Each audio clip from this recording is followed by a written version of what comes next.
600 acre जमीन संपादन व पुनर्वसनाच्या मागणीसाठी उकणी बेलसनी येथील प्रकल्पग्रस्तांचे चक्काजाम आंदोलन। सकाळपासून वाहतूक ठप्प, वेकोलीकडून लेखी आश्वासनानंतर आंदोलन स्थगित।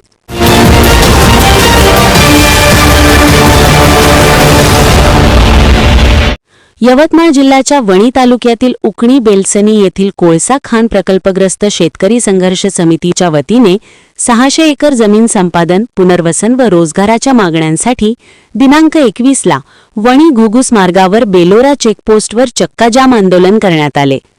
हे आंदोलन सकाळी 9 वाजतापासून दुपारी 2 पर्यंत वाहतूक ठप्प होती। जोपर्यंत वेकोली लेखी आश्वासन देत नाही तोपर्यंत आंदोलन सुरू ठेवण्याची भूमिका होती। अखेरीस वेकोलीने लेखी आश्वासन दिल्यानंतर आंदोलन स्थगित करण्यात आले।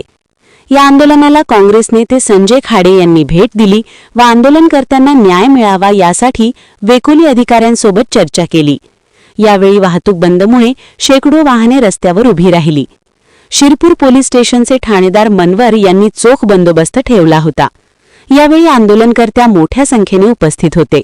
विरोधात आमच्या 15% जमिनी संपादित केलेल्या नाही आहे। आमच्या जमिनी तुम्ही संपादित करा किंवा नका करू, पण आमचं जे नुकसान भरपाई होऊन राहिलेलं आहे 2016 पासून तुम्ही संपादित केली, आमची 15% उर्वरित सोडून दिलेली आहे, ते नुकसान भरपाई देण्यात यावी यासाठी आम्ही WCL 3-4दा आश्वासन दिलं होतं करा म्हणून। आमच्या मागण्या मान्य त्यांनी केल्या नाही। आज आम्ही इथं चक्काजाम आंदोलन केलेलं आहे आणि सर्व शेतकरी इथे उतरलेलं। जोपर्यंत आमच्या मागण्या मान्य होत नाही तोपर्यंत आम्ही इथून हटणार नाही।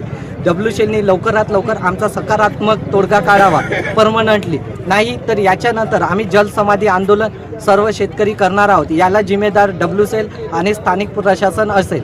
यानंतर आमचे संजू भाऊ बोलणार आहे। तर एक मिनिट मित्र मला एक सांगा की आता लेखी स्वरूपात WCL याची तयारी आहे, तर यावर का बोलणार तुम्ही? जर त्यांनी आम्हाला लेखी स्वरूपात 2 महिन्याचं आश्वासन दिलं की 2 महिन्यामध्ये तुमचा आम्ही सकारात्मक तोडगा आणि नोकऱ्या देण्याचा मार्ग काढू, तर आम्ही इथं आंदोलन समाप्त करू, नाही तर आम्ही इथे आंदोलनाला बसू। हे जे आमची उर्वरित जमीन 15% राहिली आणि त्यांनी 85% जमीन हे अधिग्रहण केली आणि 85% जमीन अधिग्रहण केली, तेव्हा 85% जमिनीवरती सर्वांना नोकऱ्या दिल्या। मात्र 15% जमिनी ज्या शिल्लक आहे त्याच्यावर त्यांचं म्हणणं असं आहे की आम्ही नोकऱ्या देणार नाही आणि जमीन घेऊ, पण आमचा हा न्याय नाही।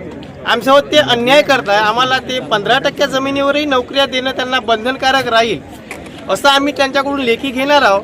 त्याच्यानंतर त्यांचं असं म्हणणं आहे की आम्ही तुम्हाला पुढच्या लेवलला, वरच्या अधिकाऱ्यांना सांगतो आणि तुम्हाला याची कळवतो। आज आम्ही त्याच्याकडून लेखी घेऊ आणि हे जमीन जेव्हा 15% ठेवली, GR नुसार 15% जमीन ठेवता येत नाही, परंतु त्यांनी ठेवली। आता त्यांनी संपादित करावं, नोकरी द्यावं, आमची एवढीच मागणी आहे। तोपर्यंत जर तुम्ही कार्ड जास्त लावत असाल जमिनी घेण्यासाठी, तर आम्हाला जे तुमची माती कंपनी आहे तिथं तोपर्यंत शेतकऱ्यांना रोजगार द्या।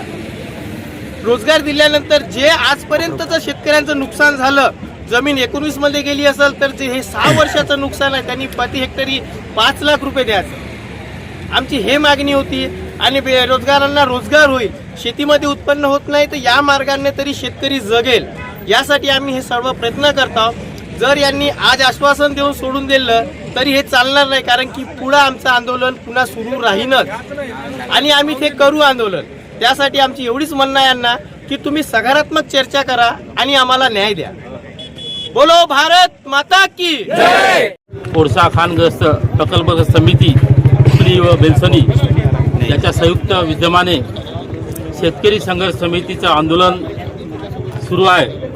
हे आंदोलन त्यांच्या न्याय हक्कासाठी सुरू आहे। गेल्या 1.5-2 वर्षापासून आतापर्यंत कमीत कमी 100च्या वर पत्र राष्ट्रपतीपासून, प्रधानमंत्रीपासून, कोल इंडिया चेअरमनपासून तर सर्वांपर्यंत दिले, परंतु वेकोली प्रशासन, स्थानिक प्रशासन किंवा कलेक्टर ह्या गंभीर बाबीकडे दुर्लक्ष करत आहे। तर म्हणून हे आंदोलन आता हळूहळू तीव्र होत आहे। कारण जोपर्यंत जमीन संपादित करणार नाही, गावाचं पुनर्वसन आहे, उकणी गावाचं पुनर्वसन आहे, इकडे उकणी माईन्स आहे, इकडे निलजई माईन्स आहे, तिकडे वर्धा नदी आहे, त्यामुळे ते शेतकरी ते जमीन वहिवाटी करू शकत नाही। त्याचा उदरनिर्वाहाचा यक्ष प्रश्न निर्माण झाला आहे। त्यामुळे ते त्यांच्यावर उपासमारीची पाळी आली आहे। हे जर उपासमारीची पाळी आली तर भविष्यात खूप मोठं यांचं आंदोलन किंवा यांचे उदरनिर्वाहाचा प्रश्न निर्माण झाला तर नाईलाजाने याला आत्महत्या करण्याचा प्रवृत्त करत आहे असं वाटत आहे। कारण भविष्यात मोठ्या प्रमाणात यवतमाळ जिल्ह्यात शेतकरी आत्महत्या होत्या.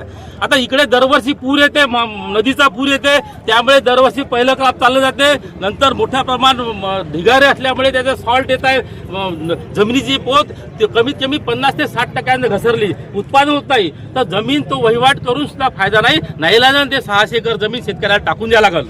तर म्हणून त्याची रास्त मागणी आहे. कारण निलजई प्रोजेक्ट हा ज्यावेळेस 1990 मध्ये झाला त्यावेळेस कमीत कमी 2200 हेक्टर जमीन संपादित केली, उर्वरित जमीन शिल्लक आहे ती घेतली पाहिजे. तर त्यावेळेस नोकऱ्या दिल्या, आताही नोकऱ्या द्या, असं काही लिहून नाही का नोकऱ्या देणार नाही.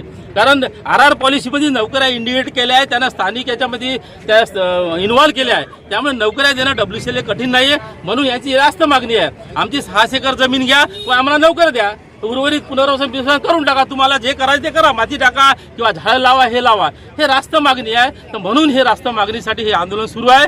कारण हे आंदोलन सुरू का झालं का नाईलाजानं आता कमीत कमी 100च्या वर पत्र दिले, तर 100च्या वर पत्र दिल्यानंतर तुम्ही केराच्या टोपलीत टाकाल तर अर्थ नाही ना. म्हणून ह्या महिला सुद्धा इथं आल्या. हे कुटुंब शेतकरी, तुम्हाला माहित आहे शेतकरी हा जगाचा पोशिंदा आहे. तर शेतकऱ्याला तुम्ही माराल तर भविष्यात कठीण आहे. तर म्हणून शेतकऱ्याला जगवलं पाहिजे. तर शेतकऱ्याला अन्याय होत असेल तर आम्ही सुद्धा त्यांना तनमन धन ताकदीनं समर्थन देऊ. तर भविष्यात येणाऱ्या आंदोलनात, भविष्यात सुद्धा येणाऱ्या आंदोलनात आम्ही त्याच्यासोबत तीव्र सहभाग घेऊ. कारण हे आंदोलन जोपर्यंत भूसंपादन होत नाही, जे 600 एकर जमीन संपादन होत नाही, जोपर्यंत त्यांना नोकऱ्या मिळत नाही, गावाच्या योग्य ठिकाणी पुनर्वसन होत नाही, तोपर्यंत याच्या आम्ही हे शेतकऱ्यासाठी पाठिंबा भक्कमपणे आम्ही संजय खाळे या नेत्याने, प्रदेश सचिव या आम्ही भक्कमपणे त्याच्या पाठीशी उभे राहणार आहे. त्यानंतर होणारे आंदोलन माझा पूर्ण पाठिंबा आहे. तर जोपर्यंत ह्या मागण्या पूर्ण मान्य होत नाही तर तेपर्यंत आपलं हे आंदोलन, तीव्र आंदोलन सुरू राहणार आहे. जय जवान, जय जवान, जय किसान.